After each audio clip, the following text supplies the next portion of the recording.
दीव दमण व गोवा या राज्यातील अवैध मद्याच्या साठ्यावरती राज्य उत्पादन शुल्क विभागाच्या वतीने कारवाई सुरू असताना आता राज्य उत्पादन शुल्क विभागाच्या कोकण विभागाच्या भरारी पथकाने मुंबई नाशिक महामार्गावरील साई धाब्याजवळ हरियाणा निर्मित विदेशी मद्याचा साठा जप्त केला आहे। राज्य उत्पादन शुल्क विभागाच्या कोकण विभागीय भरारी पथकाचे निरीक्षक दिगंबर शेवाळे यांना गुप्त बातमीदारामार्फत माहिती मिळाली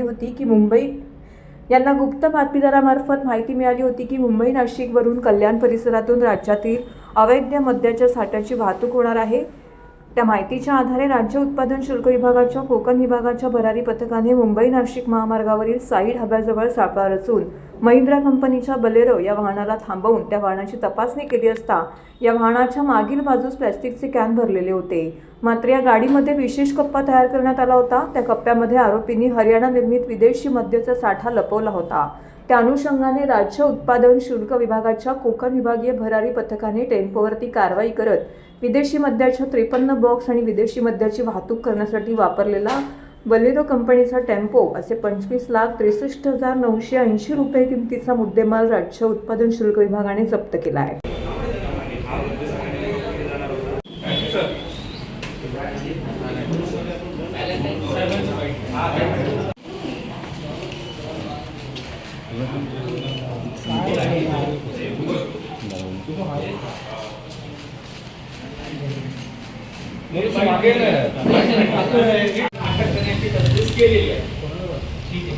किती आरोपी आहेत तर आता सध्या 2 आरोपी आहेत, पण यामध्ये आरोपीची किंमत 25 लाखाच्या आसपास आहे।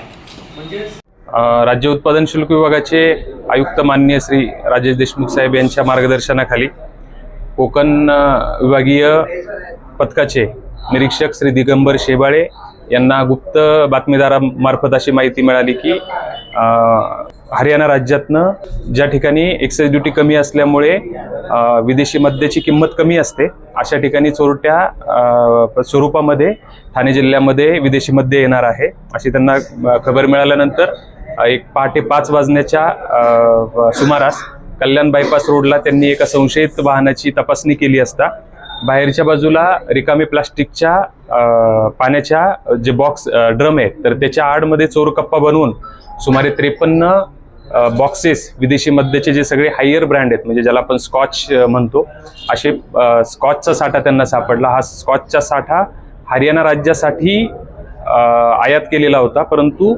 महाराष्ट्र राज्यामध्ये ठाणे जिल्ह्यामध्ये त्याची चोरट्या स्वरूपामध्ये आवक झाल्याची निदर्शनास आलं। यामध्ये टेम्पो जो पिकअप टेम्पो आहे त्याच्या किमतीसह जवळपास 25 लाखाचा मुद्देमाल हस्तगत केला आहे आणि 2 आरोपींना अटक केली आहे। यानंतर पुढील तपास श्री दिगंबर शेवाळे आणि त्यांची टीम करत आहे। तपासामध्ये निदर्शनास येईल हा नेमका कुठे कुठे जात होता आणि 53 बॉक्स स्कॉच ही म्हणजे या लगतच्या कालावधीमध्ये एवढ्या मोठ्या प्रमाणात पहिल्यांदाच सापडली, त्याच्यामुळे याचा नेमका सोर्स काय हे तपासामध्ये निदर्शनास येईल। सध्या तरी 2 आरोपी आहे, याच्यामध्ये तपासानंतर हा नेमका कोणाला पुरवण्यात येत होता आणि याच्या मागचा किंगपिन कोण, सूत्रधार कोण हे तपासामध्ये निदर्शनास येईल।